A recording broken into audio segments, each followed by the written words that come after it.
So the first po is tuarongo. So tuarongo is at the back of our whare. So when you walk through the door and you look to the back of the whare, that is the po that you see in the middle on the back wall.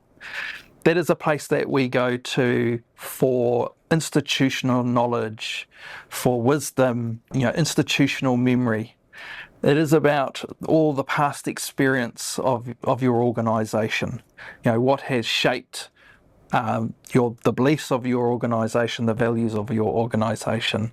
It is the living memory. The second po is honona, and honona is about thinking about all the relationships and connections that your organisation has. Who are all of those key organisations, key entities, key figures that support your organisation to be successful? So part of honona is about thinking about the ecosystem in which you operate within.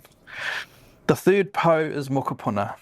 So this asks you to think about not today, but actually to think about the future. It is to think about all the activity you're doing today, all the decisions that you're making today, actually how do they or how might they influence future generations? So through those three po straight away, we've talked about the past, the present and the future. The fourth po, tahu. Tahu asks you to put it together in a plan. What is your strategic plan? What is your strategic approach? How are you thinking about risk?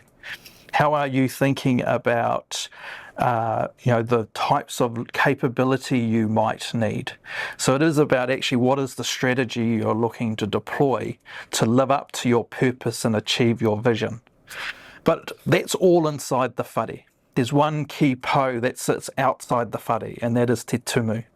And te tumu is the acknowledgement and the reminder that our entities have an impact on the external world, but also the external world has an impact on our entities. So in another sense, there are risks that we can see and we can manage, and most of those are within the whare. But there are actually risks and opportunities that sit outside the whare that can have an impact on who we are. So the last po is asking you to think about what are those interdependencies, what are those connections, and actually what is that reciprocal impact between the external world on the internal operations of your entity. So those are the 5 po. Other thing to think about with the 5 po is, and I've talked about Ranginui and Papatūānuku and how their Māori connects to one another.